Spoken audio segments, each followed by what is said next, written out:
Jason, welcome to the Freedom Pact podcast. What's happening, man? It's a pleasure to be on here. So whenever I speak to athletes, I love to ask this question. So you've undoubtedly known many people in football who've made it to the top. They made it to the elite. And you've probably known a lot of people who didn't quite make it. What are the biggest commonalities in the mentality of the people who made it compared to those who didn't quite make it to the elite? Wow. There's a lot of different factors. I mean, that's a multifaceted question, but I would say determination. I know that's easy, but this resilience, it's always focus on whatever the goal or the task is, whether short or long term. I've always seen people that have achieved a lot in athletics that have the ability to focus on that with veracity. I mean, they are on top of it at all times. And, it seems to be that they're never, no matter what's happening, they have the ability to continue to lock in on that. The best players I've been around have that. No matter what's going on, no matter what the distractions are, they are focused in on what they need to achieve. And I've actually learned that from a lot of the greats I've been around. Do you think that resilience is something that people are born with or something you can develop? Wow, I think it's that whole nature versus nurture. I think it's something you can develop, but I also think it is something you might be born with. I think I've developed it. My parents would say I was born with it. But I look at my journey and I think of all the challenges, and it's something that I've continually had to work on, and I still work on today. Who would you say are some of the most resilient people you've known in your life then? Wow. I'd have to look at my grandparents. I'd have to look at my parents, and probably a lot of my close friends. It's people that you're close to that you can see what they've overcame and their ability to continue to focus and be positive. So it's all the people that I look up to, that I'm close to, and people I played with. A lot of my best friends are former teammates, and just seeing them do things that weren't necessarily things that they did on the field, but how they conducted and lived their life and overcame challenges off the field. I often say to people that I think we need to be more childlike, because that's when we tend to listen to our wildest dreams. I guess when you grow older, you start to talk yourself out of being able to achieve your dreams. I mean, like, you think back to kids, you ask them what they want to be when they grow up. It's an astronaut, it's an athlete, it's the president. But as we grow up, those dreams seem to sort of slip away from us. So what do you remember about the time where you started having this dream of becoming a professional athlete? Wow, that dream probably didn't. I mean, when I was young, I loved NFL. I loved football. So I would imagine being an NFL player, but that was never the goal. That was never the purpose of why I played. I played because I enjoyed the game. And as I continued on that journey, on each level, I wanted to play. So I knew I had to be good and play better so I can get to the next level. So once I got to college, I thought, I want to keep playing. So to do that, I got to go to the pros. But, you made a great statement, being childlike. And I think what happens to us as we get older, we start to listen to other people and other people's opinion of us, and other people saying things that we let them influence our future. And as a child, you just don't do that really. You continue to ask why, you continue to just move forward and face those challenges, because as a child, like I have a 6-year-old daughter, every day is a challenge. Something's new every single day. So imagine she didn't go out there and approach life like this is a learning opportunity. She would get nowhere.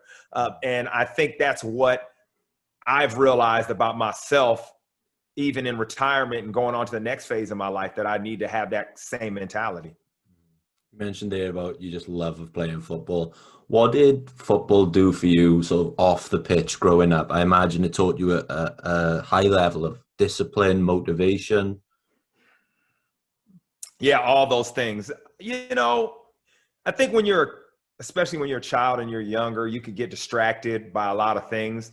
And what it did, it prevented that. There was no distraction. I had one goal. Everything I did was focused on being a football player, what I ate, how I slept, how I trained. It probably kept me away from a lot of things that would have been negative, would have had a negative impact on my life. So I'm thankful for sports because of that. And that's what I always say to parents or anyone talking about the game of football and should they let their child play. I always talk about the things that I learned in youth sports and what that did for me through my entire life and adulthood. So it just keeps you so focused. And I think that's the key, especially when you're younger, when you can be distracted by a lot of negative things. The sort of sporting system in the US is very different to how it is over here, especially, from youth. It seems to be tied into sort of educational institutions over there. So whilst you were going through high school, college, etc., and you were on this path to becoming a pro footballer, how did you sort of keep the motivation and keep the grind when you were surrounded by, I see kids over here in university and everything's about partying, it's about having fun, and I wouldn't assume those people to be able to apply themselves too professionally to any one thing. How did you keep that going? I think, what we've been talking about, I had a goal. And, listen, college, university, you should have a good time. It's your last, you're about to go into adulthood real fast. So you need to understand, like, I get why kids, when I was in school, were having a good time, partying. They didn't have a game on Saturday. They didn't have to do that. And because that's what my goal was, that's what my focus was, I didn't have time for anything else. There are plenty of athletes that I saw that partake in those things. But, did they make it to the NFL? Some of them did. Did they last long? Not a lot. And it's that self-discipline. So, we all have things we care about. We all have things that we want to achieve. If we just allow ourselves to do that and prevent distractions, unhealthy distractions, I think we all can achieve the goals we want to do. It's a daily battle. It's a daily grind. It's hard. You're going to have good days, bad days, ups and downs. But if you win more than you lose, you're going to be headed in the right direction. Yeah. A lot of athletes I speak to tell me that in their mind, there was never a plan B. They never let themselves have a plan B. For you, I think I read online that you majored in history at university. Was there a plan B for you, or was it football or bust? It was a plan B for me from the day I got into UCLA. I always knew, at first I wanted to teach. So that's why I went into history. I wanted to be a teacher. The coolest guy in my high school was a teacher. I thought, man, this guy is, and he was a water polo coach. And I was like, man, this guy's the man. So I wanted to be a teacher. But as I continued on, I realized I loved art history. So I thought maybe I'd do something in that. And then I got hurt in college. And once I got hurt and I missed a year, I didn't know if I'd ever play again. So at that time, I knew I was going to go into finance, some sort of finance, if I didn't make it in the NFL or I didn't get the opportunity. And it took the injury for me to realize that, because it was something that I couldn't control. So, if I couldn't get back on the field, my plan B became my plan A, which is you got to continue life. So when I went to the NFL, I always had that mentality because I almost did not make it. So I was always prepared for the next step. Even though I was fully engaged in my sport and being the best I could, I was always ready for the transition phase. It's interesting what you said there about your teacher in school, and it's exactly the same thing that happened to me. When I was in school, the coolest teacher was my history teacher. And I ended up going to university to do history because I wanted to be like him. I wanted to come back to the school and be the next version of that teacher. And he was a mentor to me from an early age. But as you've grown up now and through your career, who have been some of the biggest mentors and influences on your life, and what have they taught you? Oh, wow. That's a lot. It's my grandmother but she passed away when I was young, but I just remember a lot of things she taught me. Of course, your mother and your father, that's an easy one. So I'll go to the next step, which my best friend, who's like a brother, he's older than me. And he taught me a lot from what a peer can teach you. He was always about 5 years ahead of me and everything. So he was able to break down things that were going to happen in my life, but also be there when I failed. I also had a mentor that was with me. I met my first year in the league, and he was friends with my agent. And he was a mentor to me all the way through my whole career. He was so important for that phase in my life. Then I had another mentor who I started when I went into finance, and he taught me the business and continued to mentor me. I had so many players that I'm still close with that taught me the game and taught me how to prepare, and I was able to watch. And what I tell people about mentorship is you need to be a mentor and a mentee. You need both in your life at the same time. You need someone inputting knowledge in you, and you need to do the same for someone else. I think it's important for the cycle. And I've always had someone in each phase of my life doing that for me, and me also finding someone that I could help and do the same.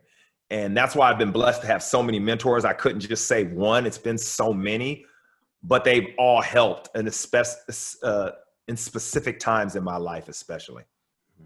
I love that. I think the final step of learning something is being able to teach it to somebody else.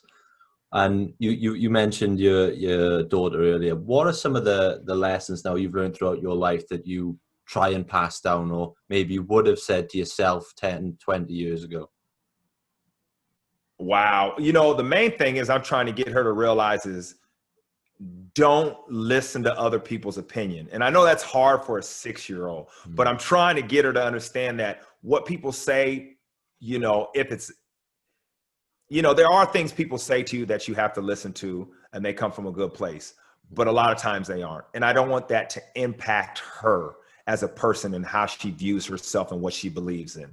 And, they say this in her school all the time, and I love it. It's a growth mindset. Don't be scared and don't be fearful of taking on challenges.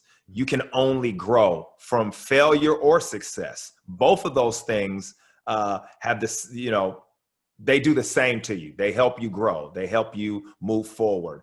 And just letting her know it's okay to fail at things, but just try and learn from it and learn to face your fears. I kind of keep those simple, basic concepts. They kind of tie into everything we have conversations about, but those are the main things.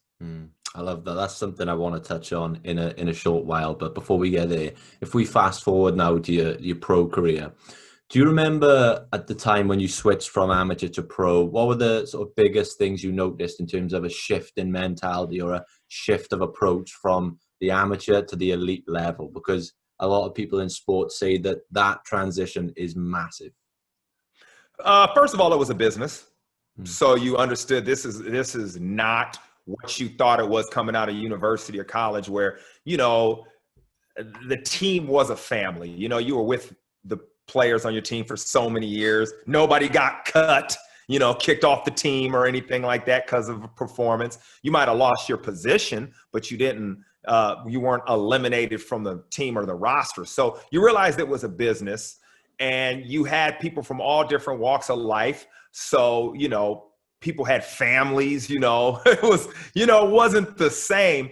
And I think the other thing on a skill level is for me in the NFL, the big guys were so athletic.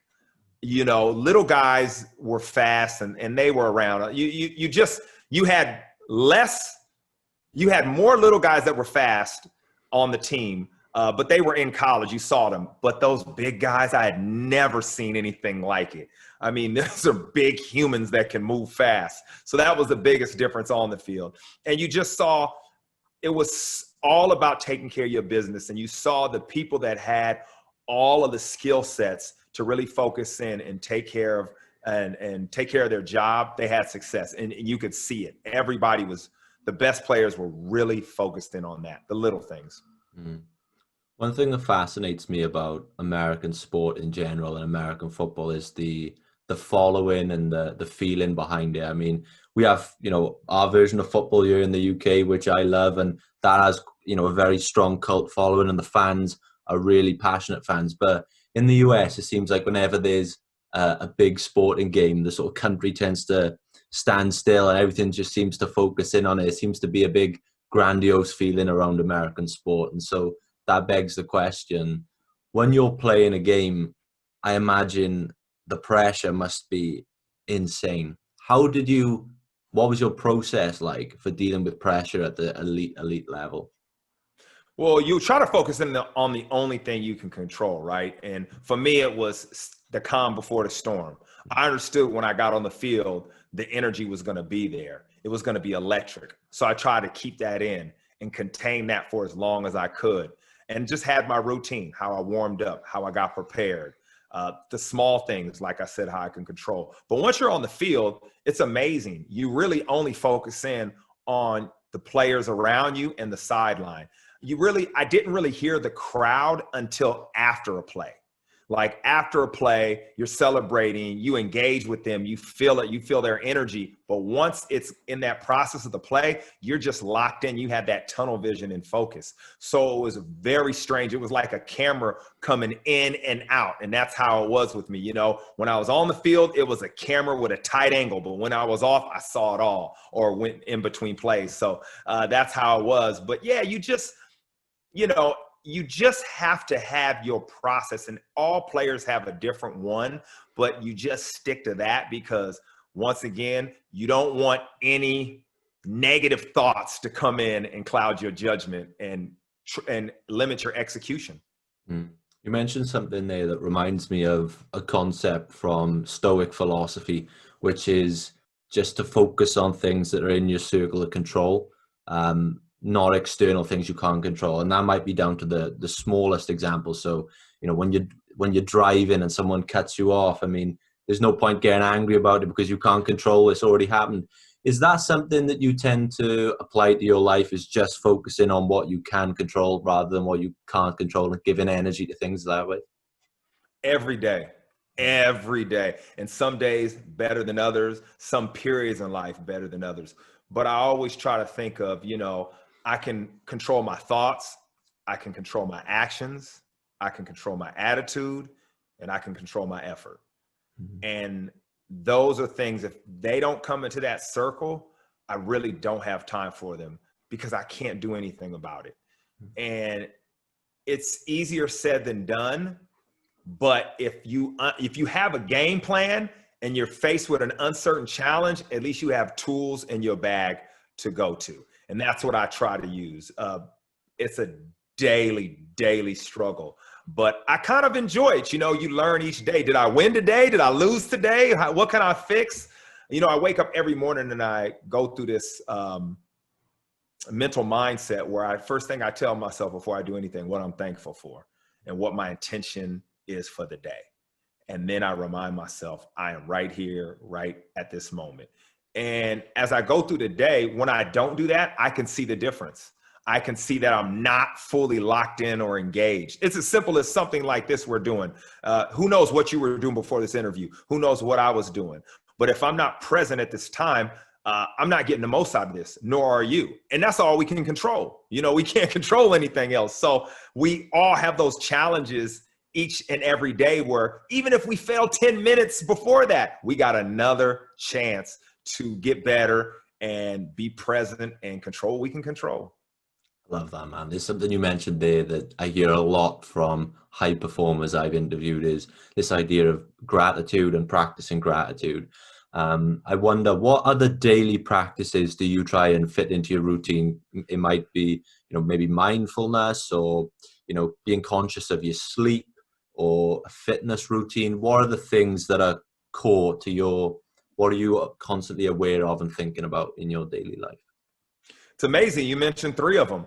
I always am focused on fitness. And that's because as an athlete, my body has always worked with that in my life. If I'm not working out, my brain isn't as clear. I'm not as sharp in anything I do. So it's a huge part of my life, and a lot of injuries because of the sport I played for so long. So I'm constantly trying to maintain those. I love mindfulness. I love meditation. I love just taking a break and getting your mind clear and coming back to the present moment. I feel I've had so much more benefits from that in the recent years. I wish I would have used it. I used a form of it when I was playing, but not as in depth as now. But I love it. I love working on that. And every time I'm in a car, every time I'm any kind of public transportation, I am locked into some kind of meditation because, you know, a 5-minute break can do so much. And sleep, of course. Yeah, I try to, when I'm on my A game, I'm regulating my sleep when I go to sleep at night. Sometimes I'm too busy, but in 2 or 3 days of not getting the right sleep, I totally feel the difference. And these are all things I can control and try to find a way to make sure I squeeze into every day of my life.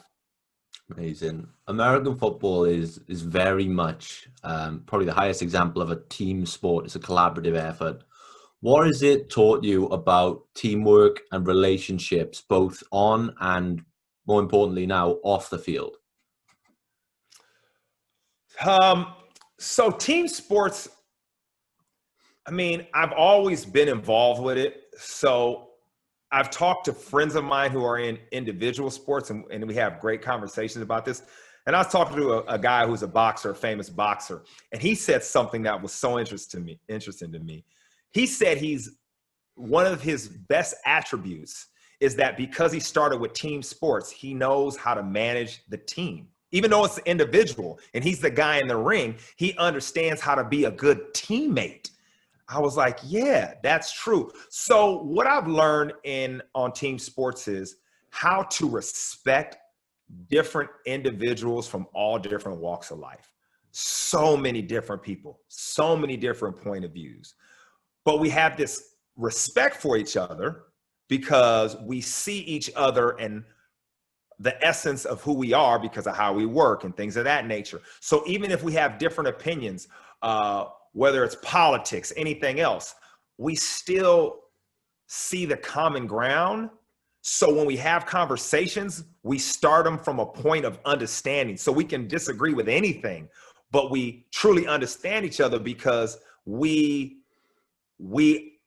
I respect the person. So what it's done for me is I respect everyone, even if I have a different point of view, a different belief. I start with respect because then I can have real dialogue. And I learned that being in the locker room, that truly is what I learned from being in sports my whole life. Yeah, I think that one thing I've noticed in the last maybe 1-2 years, especially in my life and through doing this podcast, is that everyone in life can teach you something. You can learn, or something can impact you from anybody. So I think maybe disregarding people based on, you know, first impressions or whatnot is the silliest thing you can do, because sometimes it turns out to be those people that sort of teach you the biggest lessons in life. Yeah, you know, there's two things I always tell people, and especially when I'm having conversations, is you have facts, and you have your opinion. And once you realize what those are, you can have a discussion. It's okay. You know, you can have an opinion and you could believe in it and you can feel strongly about it, but it's opinion. And let's have a conversation about your opinion. And I think that when you have healthy debates and healthy conversations, respect and understanding those two components of fact and opinion, you know, you can always learn something from someone if you go at it and approach it from that angle. Mm-hmm. I think in sport, there's always going to be setbacks and failures and, you know, losses to injuries to getting cut. We've talked about that. A few weeks ago, I spoke to another American sportsman from the USA soccer, or football, if you will, team. And he was telling me about all these setbacks he faced in life, but how he didn't let them define who he was and who he came to be. So I wonder, what setbacks have you faced in your life, and how have you tackled them and not let them define you or who you turned out to be? Wow, I've had a few, and the first one was getting hurt in college, and understanding the biggest hurdle I had with that was my identity was wrapped up with being a football player. So I realized then and there I needed to make sure I understood who Jason was and not just being an athlete. And once I overcame that, and it was a hurdle and it was hard and it was difficult, I was able to approach the rest of my football career not being caught up with that being my identity, which was serious. A lot of players go through that. And then another hurdle was just, coming in the NFL off of that injury, having to really fight to get a spot on the roster and be on the team as a rookie. And I realized then, Jason, you're the kind of guy, if you just put your head down and work, you can do it. Like, you will outwork people. And I learned that about myself, and I still carry that on. And that's the reason I lasted in the NFL. If that would have never happened, I don't think I would have lasted as long as I did. And even in retirement, going into the unknown and every other venture I've taken, those skills that I learned from early on in my career of who I was and what I can do if I just allow myself to be in the moment have really guided me. I understand that I'm going to be nervous. I'm going to be fearful. I'm going to be scared. I'm going to doubt myself, but I'm not scared of the work. I'm not scared of the process. So focus on that. And, right now I'm having a sense of nostalgia, just thinking back to all of these things I've done, and just, sometimes it gets quite emotional, but, as I sit here today, I'm very thankful for what sports and athletics have taught me about myself, because that's how I'm able to use all of those skill sets in everything else I do, even being a parent. And growing up through team sports and, competing at the highest level, you've probably met many, many leaders along the way, a lot of coaches, a lot of maybe team captains or team leaders. So in your experience, what do you think are the main qualities that make a really good leader? Someone who listens and someone who shows with action. I think the best leaders I've been around are the best listeners, because they actually hear and understand instead of talking. A lot of people give the leadership role to the loudest person in the room, or the person who seems like they know what they're talking about because they're voicing their opinion. And those aren't the best leaders I've been around. There are some that do both, but the best ones I've been around are really the best listeners. Because when you come to them with a problem, or they need to find a solution for the greater good of a team, they've heard, they've listened, they've understood, which gives them the ability when they speak and talk to have real impact. So, the best listeners and the ones where you watch them and you watch what they do and you say, I need to do that because it's working. I mean, Darren Woodson, when I was in Dallas, he's in the Hall of Fame for the Dallas Cowboys. Great guy. And I just watched him and I said, I just got to be like him. And he watched me watching him. So when I asked him questions, he gave me the answers. And if I listened to him, he gave me more answers. And following him was very beneficial, because wherever else I went and played, I had this mentality where, what would Darren Woodson do? I saw him and how he acted and how he approached this business. So once again, he wasn't the loudest guy. He wasn't scared to talk, but he would listen to what you had to say. When you think of great leaders in that world of American football, who are some of the names that come to mind? Wow. I mean, guys I played with, I would say a guy named Aaron Glenn, who's a coach now for the New Orleans Saints, who was a corner with me in Houston. Great leader, great person, great man. A good friend of mine, Antonio Pierce, who's now a coach at Arizona State, linebacker. He was a leader of men. Michael Strahan, who is in the Hall of Fame, I played with in New York, and Osi Umenyiora, obviously, who who is my buddy. I mean, all those guys were just, they led by example, in every possible way. It's just everything they did, you could learn from. And if you didn't, it was your own fault, because all you had to do was watch, and you were going to pick up something that was going to help you in whatever endeavor you would face on or off the field. Well, one question I'd love to ask you, and I ask this to all athletes, and I've interviewed a few guys from the special forces who have had careers, and I ask them the same question, because you've been this one thing for so long, a footballer, in the military, you've had this career, and up to that point, that's pretty much all you've ever been, and that's where everyone knows you as.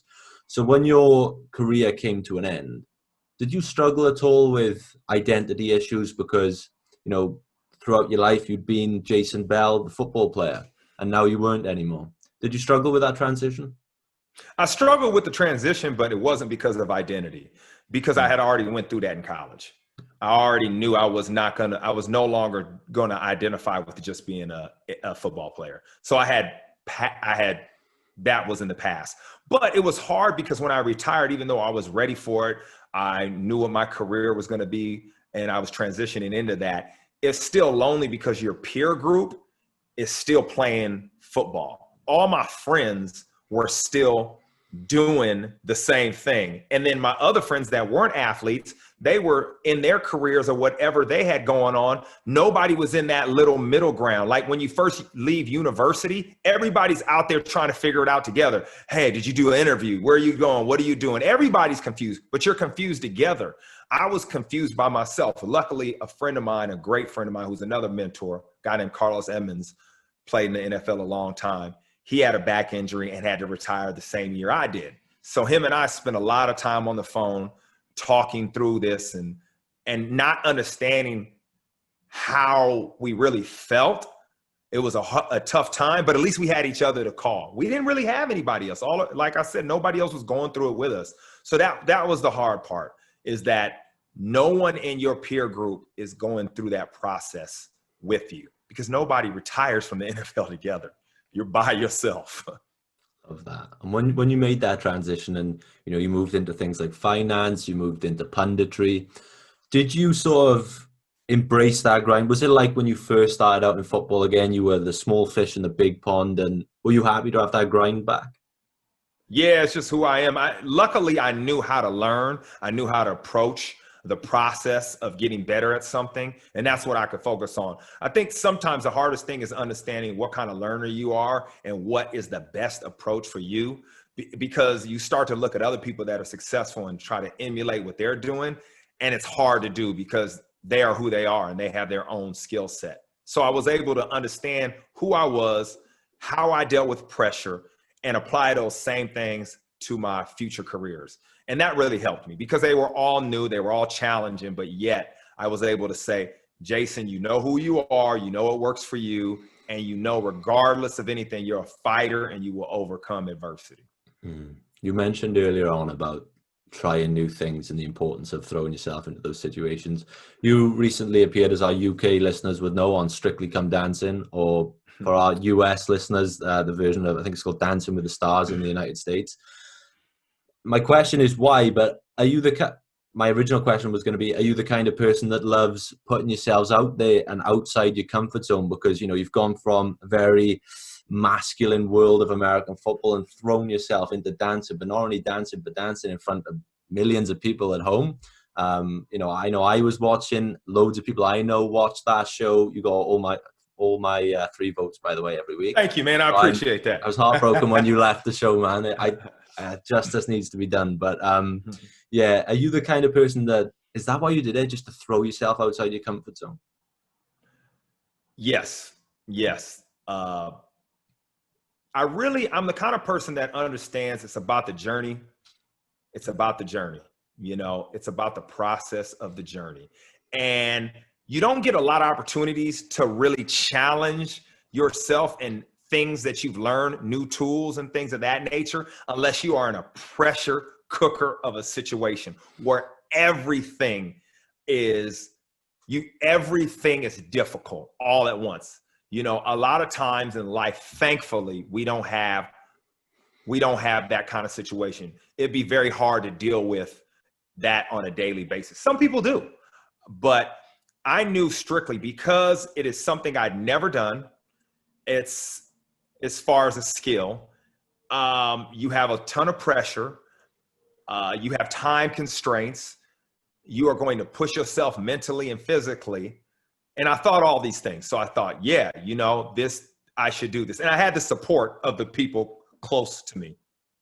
I thought, yeah, let's do this. But once I got involved, I realized, wow, this is tough.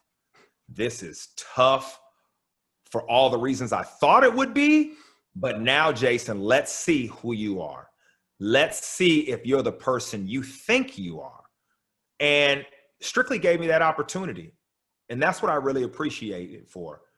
I really was able to test a lot of these things that I was using in my life and in an intense nature where I had to lean on them because of the intensity and pressure of the situation. I mean, when you walk on that stage and you realize 10 million people are watching, for me, I had to forget that really quick.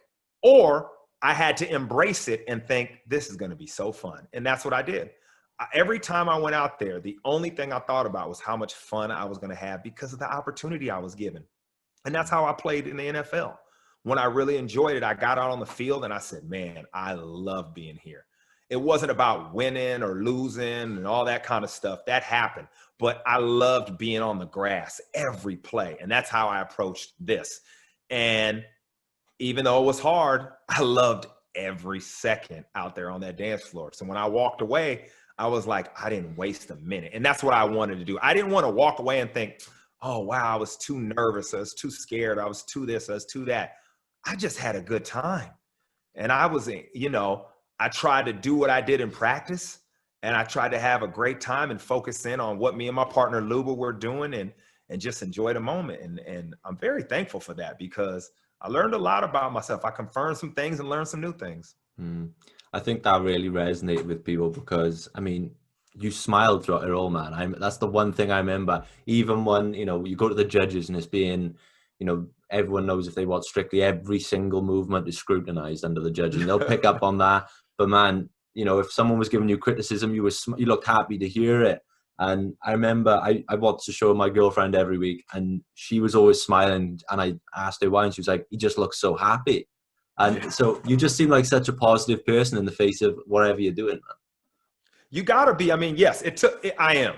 And because it's all I can control. Like I can't worry about stuff out of my control. And I'm very thankful for all the opportunities I'm given. There are people in this world really struggling. There are people going through difficult, hard things. And you know what's amazing? They find a way to smile. They find a way to be happy. How can I not be happy? How can I be upset when I'm getting critiqued by someone who's telling me about something I've never done before and they're a professional? I can't get mad at that. Like, they're professionals. I was a professional. Imagine me telling the judges about their back pedal and how they tackled, and now that wasn't physical enough, I mean, so I understand. I am very humble in understanding we are all great at something, but I enjoy this thing called life because I've watched and witnessed a lot of people fighting and struggling for it. And every day I think about that.